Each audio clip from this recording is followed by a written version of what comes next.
Welcome to Native Notion, a gaming podcast that isn't afraid to talk anything and everything. Here's your host, Klamath.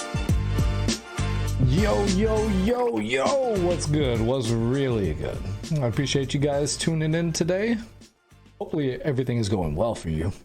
Just to give a quick update, recently I've been getting into playing more sports rather than gaming.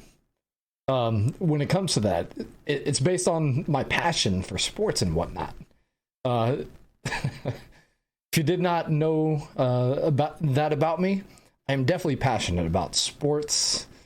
Right now, I'm currently playing soccer, footy, football, whatever you want to call it. I discussed this previously. But it is that time of the year where the mountains open up again. So yesterday, I ended up going snowboarding. It was the first time of the season, and if you've ever done that, where you go out for the first time to do something that's physical like that, snowboarding, skiing. I mean, you could take it into like summer sports, wakeboarding, surfing, anything like that. Something that takes a lot of muscle engagement, a lot of activation of your muscles and stuff like that. It's incredibly taxing. So I got home last night and I was very, very sore. We have the fortune of where I went, where you have the ability to show up later and snowboard at night, because they have lit runs and everything of that nature.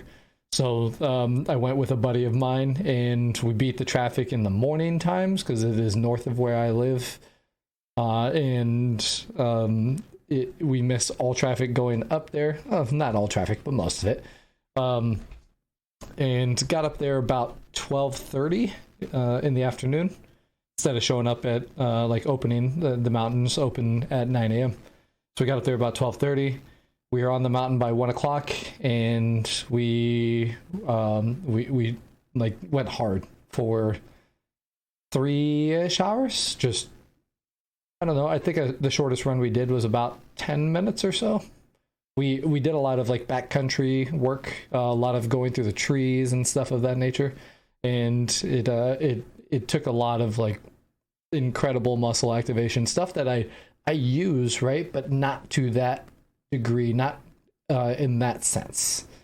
So after that 3-ish hours, about 4:30 time frame, we decided we were going to take a break.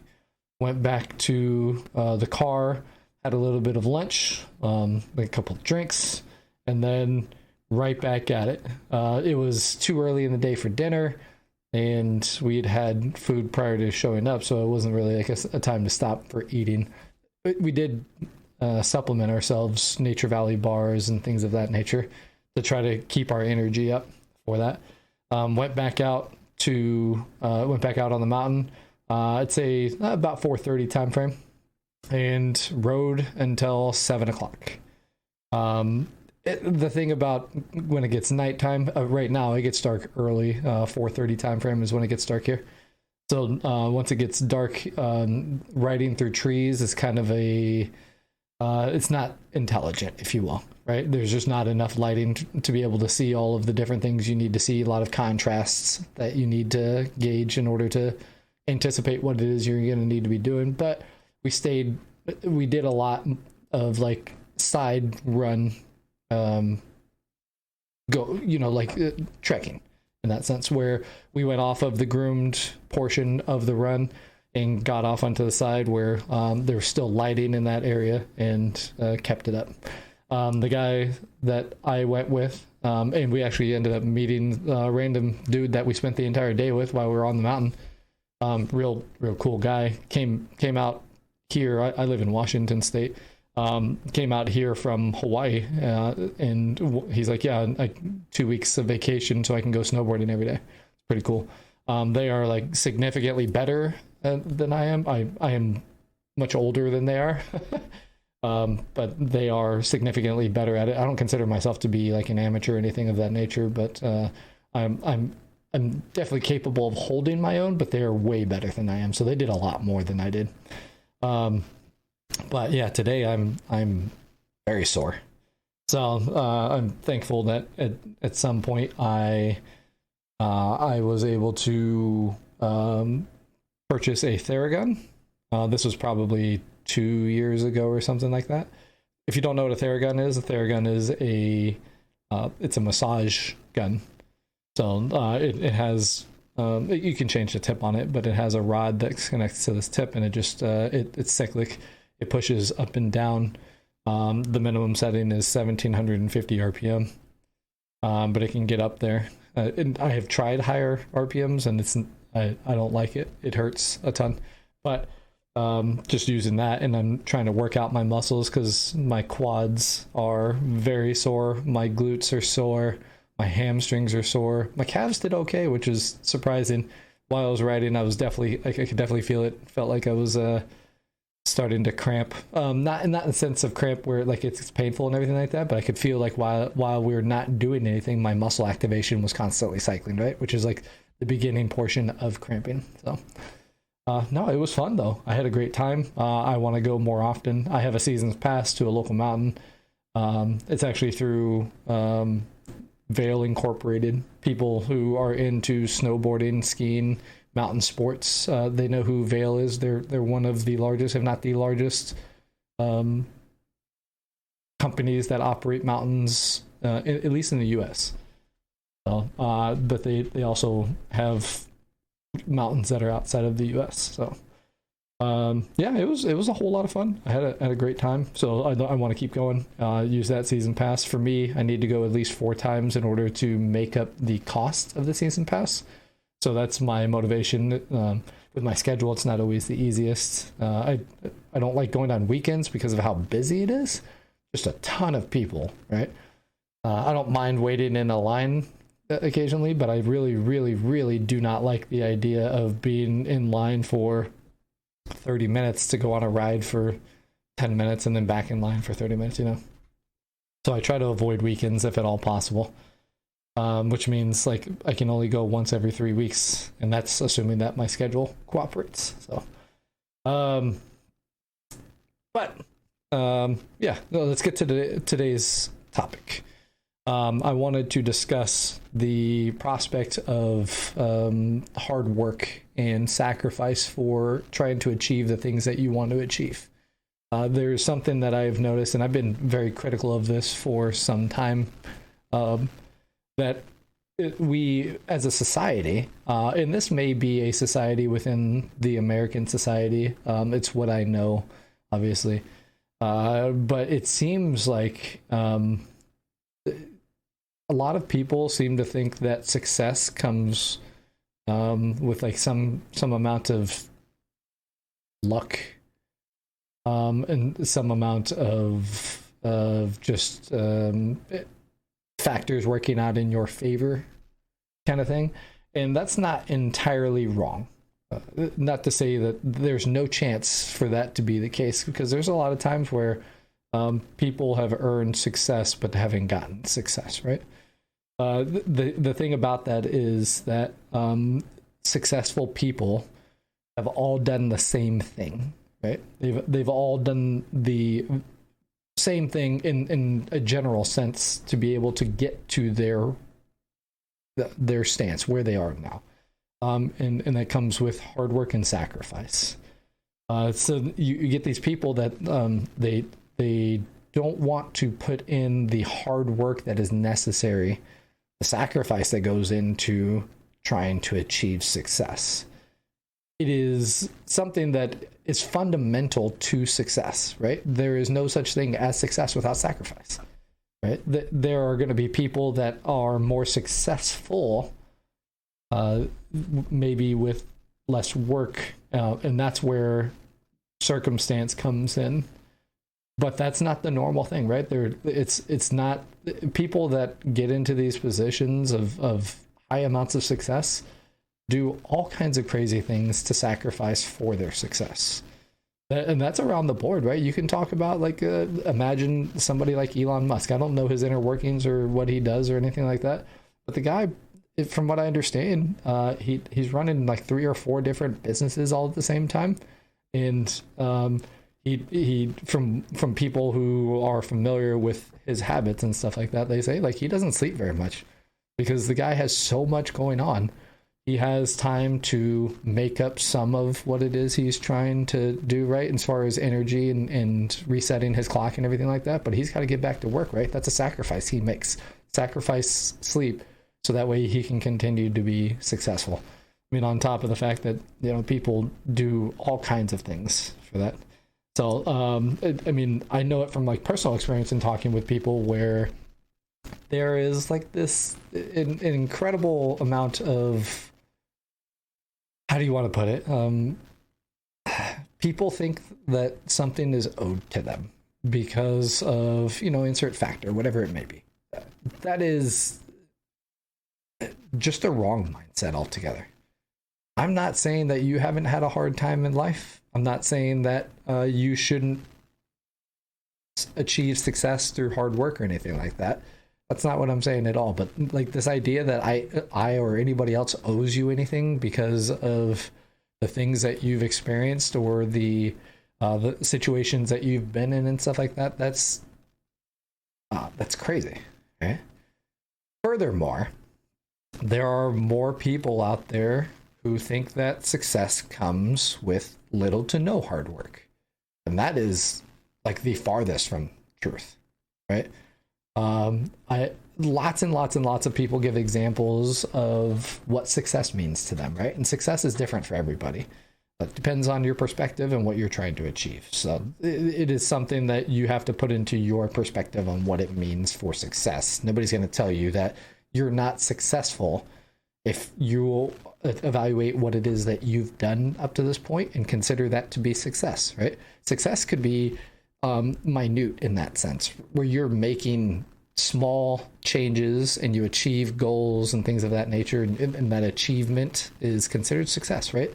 It's not always like success means you have the most money or you are the most powerful or whatever it may be, anything like that. That's a grandeur type of thought process that goes into that. So something that people need to realize is like, hey, put it into your perspective, break down these small scenarios that you're in, try to achieve success in those small scenarios and build that towards a larger larger goal, right? I can put myself into that same scenario. Imagine that I am a kid that grew up in not the best neighborhood. I experienced all kinds of different things in my life. I've been in fights. I've been beaten up. I've beaten up people. I've had to activate my fight or flight in a couple of scenarios. Right, I had guns pulled on me. Fortunately, I've never been shot. No, I'm trying to think. I don't think I've been shot at either. But it all builds the character and you know, like it is how I came to be the person that I am today, right? So I didn't have the opportunity to go to school on my own. Not to say that I couldn't have gone to school. When I was younger, I had a different perspective on what it meant for hard work and stuff like that. So I couldn't qualify for like FAFSA, which is in the US, it's the federal financial aid system that they have in process. I couldn't qualify for that, which was odd, because it said my parents made too much money, which was not true. They did not. They made enough to live, right? But it's certainly not enough to make any like type of higher education moves or anything of that nature.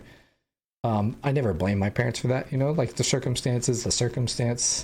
It's hard to complain about what it is that I experienced when I look back at it and say like, hey, listen, this is the person that I am today because I experienced that kind of stuff, right? But that because I was doing that, I went and I was working in the odd jobs that I've done. I worked at the San Diego Zoo. I grew up in San Diego. Worked at the San Diego Zoo as one of the sales associates that were there.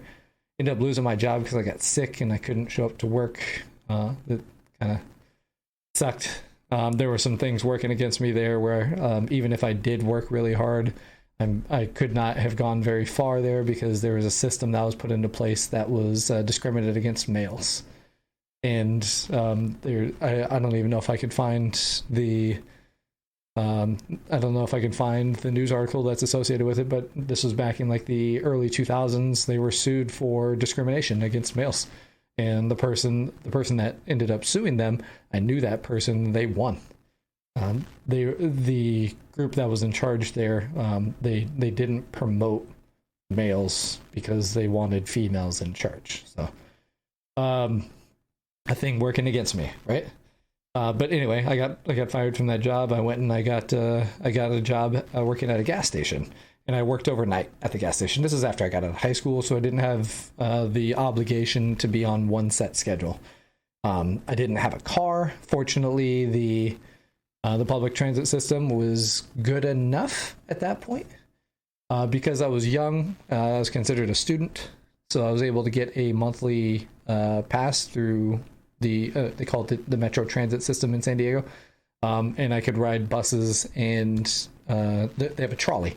It's kind of like a train. It's electric, and I could ride those in order to get to and from work or different places that I wanted to go during that time frame. The tough part is like I had to plan when I needed to leave, right? Which is like no different than what anybody's doing. If you're in that scenario now where you're going to work, you have to plan when you get there, right? It's just different, but there were cutoff times that the trolley and the buses would operate. So if I missed the one that I needed to catch, I either couldn't make it to work or I'd show up extremely late, right? So there are things that you should be aware in that sense. And that's what I was. I worked overnight. In that period, I ended up becoming homeless. There was a decision that I made that was not necessarily the best decision in that process, but I became homeless. And I was able to like take showers at friends' houses and stuff like that. Just didn't have a place to stay. Which looking back at it, I evaluated my life, and in that scenario, I was like, man, I'm really going nowhere at this point. I'm not doing anything. I'm not trying to advance my life. I'm obviously not in the best of situations. So I joined the military. Right. I actually joined the delayed entry program for the Navy, and actually decided I was going to go. It was going to take like 10 months before I joined in. Now, mind you, I was intelligent. When it comes to book smarts, I have a lot of street knowledge, so I'd say I'm fairly street savvy in that sense. But I carried that over to the testing for the military. I took, they call it the ASVAB, which is standardized testing to see where it is you are strong and whether or not you qualify to join, right? Because at the time they had a minimum score for joining the military. I don't know if that's changed. I've heard some rumors that it's changed, but I'm not positive on that. So, in any case, you need to score a minimum of 35 out of 100, 35%, in order to join, right? That is,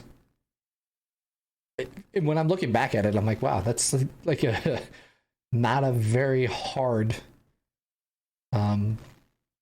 goal to meet, right? So when we're talking about being able to achieve success, right? My goal in that point was, hey, at least score 35 on this test. And I did. I scored a 72, I think it was. So right around 70. And that qualified me for what they called advanced programming. Now, when I say that, I don't mean like programming in terms of computers. They just meant like advanced programs. And within that, you had different jobs that you could do. This is all things that are generally going to smarter people are going to get into because they're capable of handling more information, right, and therefore operating under the pre-programmed situations that you are forced into, right? So that it's a benchmark for being able to do it. And I think the minimum was like 65 to reach those. So that was I scored well enough to do that. My recruiter at the time, he was a cook, and he pushed me hard into becoming what we called a nuke. What I found out later was nukes or the nuclear field in the Navy for a recruiter counts as a bonus to recruiters. So they get they have a certain metric that they have to meet, and that counts as like 2 people for 1 person, right? So it makes sense if you have somebody that can qualify, that you get them into that so you can help your own metric. That went towards your performance standard and stuff like that. So push me into that. I didn't immediately qualify for doing that. There are people that I worked with that scored incredibly high on the ASVAB and did not have to test to get into the program. There's a subset within that the ASVAB that they take your score, and if your score is above a certain level, and I can't even remember, it was like 200 and something, I can't remember what it was. If your score is above that, then you are not required to test to get into the nuclear program. So I was required because I didn't score high enough. I mean, I went and took the test a month later or something like that. I did study for it. In fairness, I didn't know of anything else that I was going to do. I originally signed up to do advanced electronics in the computer field while I was waiting for taking the test to find out if I was going to be a nuke. Took the test, passed it by a large portion, so I did really well. Turns out that I was, according to this testing standard that they took, I was way more mechanically inclined as compared to like electrically inclined. So when it came down to getting the job that I was going to do, which was actually decided when I was in boot camp, I had to go and talk with what they called a detailer, and that detailer looked at your scores, asked you what you wanted, took that into consideration, and then assigned you a job. I had told I love cars, I love working on things and stuff like that. So when I went and did that in boot camp, I told him I want to be a mechanic, and he's like, perfect, you have the scores necessary to be a mechanic. As it turns out, I didn't have the scores to be an electrician or an electronics technician. So I didn't score high enough in those. So, which is fine. I didn't want to be another one. So that went and assigned me my job, right? Then I go through boot camp and I go off to school so they can train me to be the operator that they want me to be. And then when I graduate from the 3 schools that I go to, from there I go out and I go on to a naval ship, and I qualify all the different jobs that I need to do there, and I advance myself within those positions and pushed hard to get into leadership positions, achieve those things, right? And then after I was done, I did 3 years on the USS John C. Stennis. After I left there, I went back and I taught at the school that I did last, and became I was very vocal about my my desire to teach and things of that nature, and apply the standard, right?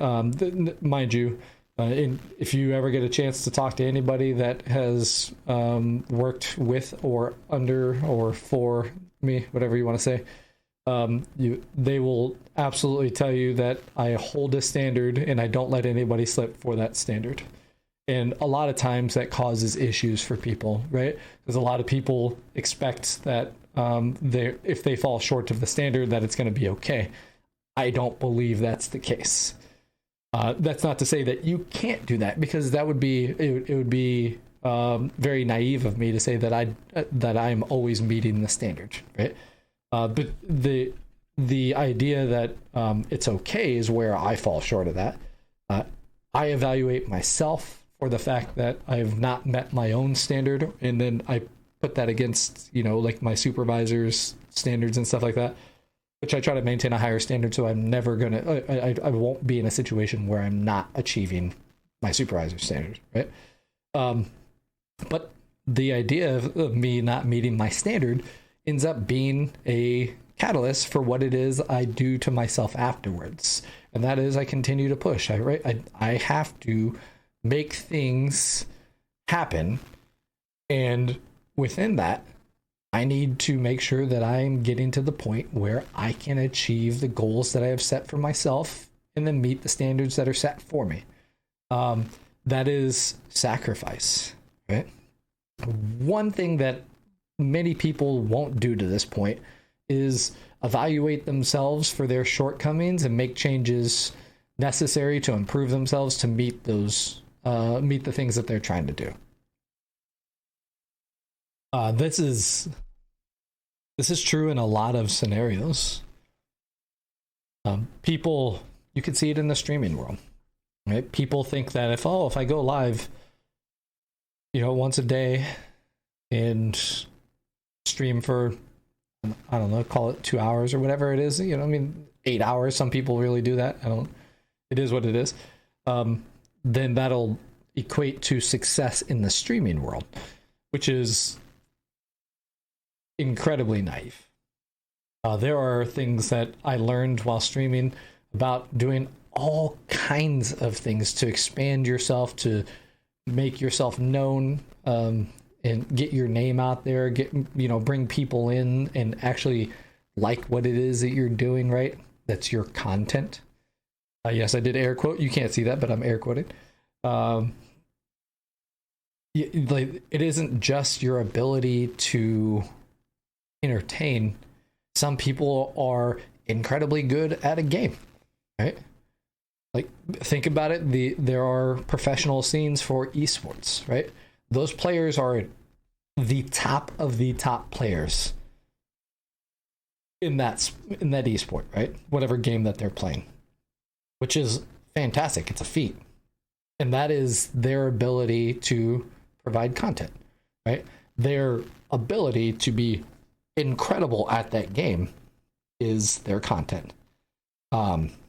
One thing with that is those people didn't get incredibly good professional status at the game without putting in thousands of hours worth of work towards that, right? It wasn't that they picked up the game and they were immediately a professional, right? These people sacrifice over and over every single day to improve themselves so they can be at the top of their game, right? That doesn't stop because they've become successful, right? They just keep sacrificing and making sure that they do what they do in order to achieve those goals, right? Other people are incredibly funny, right? That funny aspect, they have the ability to make other people laugh. They have figured out what it is people like when they do that. They know how to serve up that, and that is their content, right? Their niche, their ability to excel at what it is that they're doing. It's not that these people off the cuff everything, right? A lot of comedians, they are really good at spontaneously saying stuff, and that really works for them. That's a skill set, mind you. Most people aren't like amazing at that, right? They are like beyond great at that kind of thing. But they work really hard. They write down jokes. They think about what is funny. They come up with a good idea. And they apply it on paper, and then they build around that, right? That's all things that you don't see on the stage, right? That's not what you see in streaming. That's not what you see on TV. It's not what you see of your friends, right? These people, that's not what you're going to see of people that are out there, right? These people work and work and work and work and put in effort and sacrifice to be where they are in life. That is a lost thing among a lot of our younger people, right? People just don't want to apply themselves, don't see the need for sacrifice to achieve a goal. Somebody goes and applies for a job and they expect, not desire, expect that their pay is equivalent for people that have been doing that job for years, right? Which is wild to me to think about, because those people that have been doing it for years have put in the hard work and the sacrifice necessary to achieve that. It is what it is. I don't agree with a portion of that thought process. I do agree, like when they raised minimum wage here in Washington State, I agree it needed to happen because cost of living went up, right? Not everybody is going to be the most successful person in life, right? They're not going to make millions upon millions of dollars. I will never will, I don't strive to be that person either, though. That's not my goal. But I do know that you make these sacrifices in order to achieve better things for yourself. After I got out of the military, I moved to Phoenix, and I was working at power plants in Phoenix. And then my wife is from Washington State. She wanted to move back here, so I searched for a job here. Right, this is where she wanted to be. This is where she wanted to raise our children, and I was like, well, we'll look at what we're going to do. And backstory to that, I think I was in New York at the time when I told her I'm never moving back to Washington State. Flat out, just said it straight to her, and here I am. Right, that's a sacrifice that I made for the better good of my family.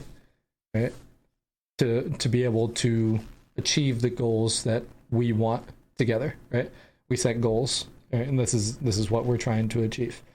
That I found a job here. I accepted the job.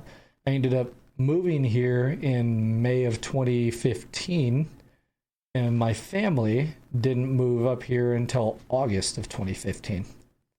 So I spent 3 months without my family. All the while, I had a job, or I had a home in Arizona. I was staying with my mother and father-in-law here in a makeshift bedroom until they moved up, and then we could find. I mean, we spent some time at their house until we could find a house here. So, but I took this job at a significant pay cut from what I was making in Arizona. Mind you, the cost of living here is higher than it is in Arizona in some circumstances. In an overall sense, it is higher here. So me taking a pay cut here was a significant thing. But it was, when I looked at it pragmatically, I looked at it and said, listen, this is a better opportunity overall. I can achieve more in the long run. And eventually I will get back to where I was and then surpass that point. And that's exactly what happened. So that is one thing that I always look back and I'm thinking to myself, man, you just continue to make sacrifices to achieve more. And I look at that and I just tell myself, that is going to be your continued movement towards success. You got to keep doing that sacrifice to achieve success. That's not to say that you sacrifice everything to the point that it's detrimental to you, where you can't achieve success, right? But you need to put in the hard work and the dedication necessary to be successful. That is very, very, very important. There's a quote that I remember seeing from Mahatma Gandhi, who he stated, in some way, suffering ceases to be suffering at the moment it finds meaning, such as the meaning of sacrifice. That in of itself is saying, you are going to suffer up until mentally you find the reason for your sacrifice, your suffering, right? That is mentally, that is an incredible thing to think about, right? Imagine the scenario where you're struggling day in and day out right now, and you just think about how hard life is on you and potentially the people around you. And then one day you realize the whole reason that I've been doing this is for this right here, for this reason, whatever it may be. And you look back at that and you recognize that is the sacrifice that was necessary for me to achieve this, right? That's what you put meaning to your suffering, right? And that's putting it kind of abruptly, right? It's kind of an obscure way of saying what it is that you're trying to say, but it has a ton of meaning behind it, right? There's a quote from Charles Dickens, the author, who said, sacrifice. If you want something you've never had, you must be willing to do something you've never done. I had a conversation with my buddy that went snowboarding yesterday, and I told him something very similar, where he's in a situation where he's educated, he's intelligent, he's forthcoming, he's not in the best of situations, right? It is what it is. But I keep telling him, hey, if you want success, you need to go out in there and you need to achieve it. You need to do the things that are outside of your comfort zone to be able to achieve the success. He obviously understands that, and we're just having casual conversation about that, but it's so true, right? If you want success, you need to go out and you need to earn it. It's not coming to you just because you set yourself up to try to achieve it, right? You have to earn that. Success doesn't come easily. It comes with a lot of hard work, a lot of sweat, a lot of sacrifice, sometimes some blood, right? Those are the things you need to put those into perspective for yourself. You can find success with whatever it is that you're trying to do, but you can't find success in whatever it is you're trying to do unless you work towards it, right? That's not to say that you're always going to achieve success, right? People fail. That's a thing. That is not the end of the world. That failure is going to build you as a person. It's going to develop your character. That is going to be the catalyst for a lot of the ways that you operate, right? The way that you consider yourself to be what it is that you consider yourself to be. That is, remember, you can't get to point B without coming from point A, right? If you draw a straight line between 2 points, that is point A to point B. Pretty simple concept, right? At no point is point A to point B a straight line, right? That is the difference here that we're talking about. Hard work and sacrifice in the middle. If you want to get from point A to point B, you have to force yourself to that, right? You have to make sacrifices. You have to make changes to yourself in order to make that happen. So that is it's a concept that I find strange that people don't understand. Some of it is a maturity level, right?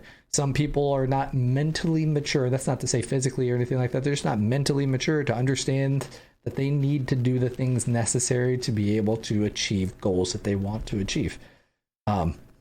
Eventually, I hope those people do figure that out, right? But remember that people that are telling you about this kind of thing, they aren't saying it for their own benefit, right? If you and I are having a conversation and you're struggling in life, but you're not putting in the hard work necessary to get yourself out of that struggle, and I say like, hey, if you want to get out of that struggle, you should probably look at doing some stuff like this, right? Work yourself out of that box that you're operating in, make yourself vulnerable, go do the things that are necessary to achieve your success. And you look at that and say, why would I do that? Right? What does he know? Well, as it turns out, me saying that has no benefit to me.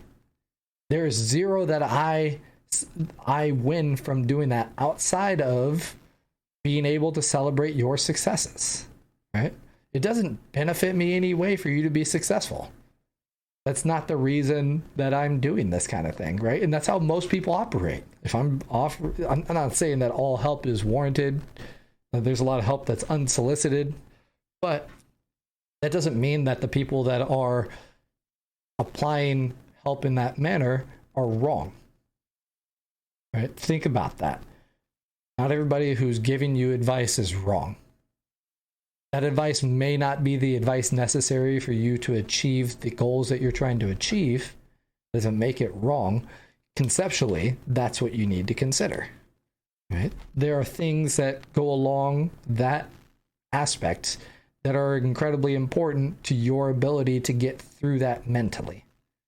A lot of times, failure comes from mental breakdowns, mental instability, things of that nature. When I say that, I meant like your ability to mentally focus and things of that nature. A roadblock gets in your way and you think that's the end of that. I can't do this anymore, right? Well, you can achieve these goals. You can push past these roadblocks. You can be successful. You can't do that without being the person that is sacrificed, the person that has put in the hard work, right? That is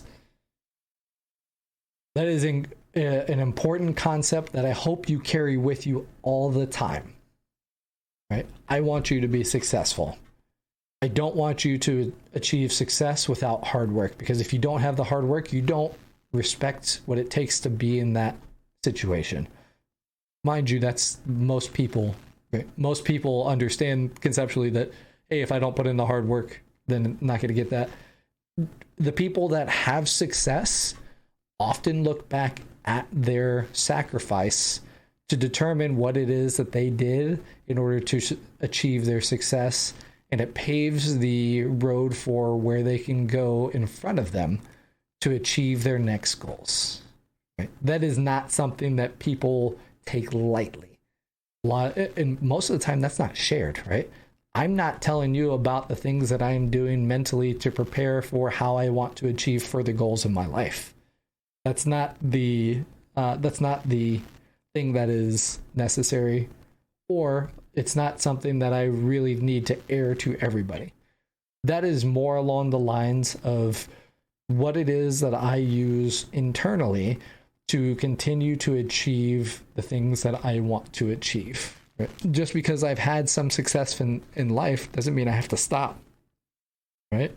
I am not saying that I'm not comfortable with what it is that I am doing.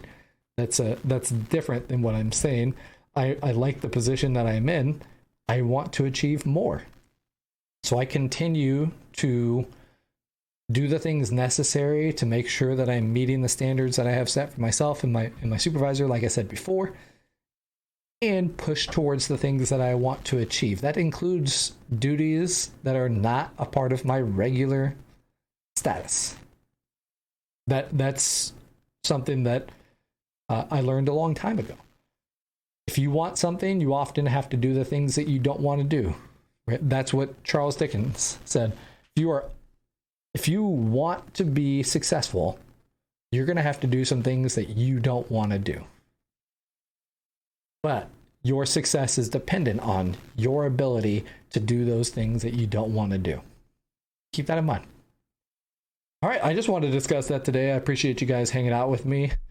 One of the things that I found out recently is Hover is no longer a thing. So you will hear in the outro, hey, find me on Hover. You can't do that anymore. Don't consider that to be a bad thing or anything of that nature.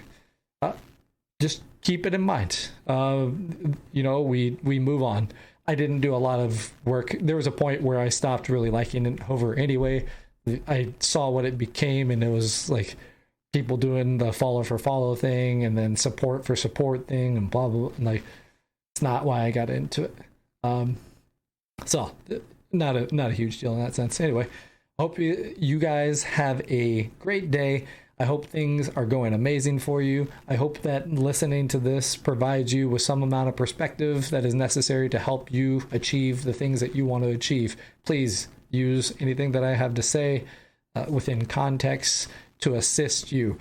Your success is your win. It is not mine. I hope that I can help you in that way. All right.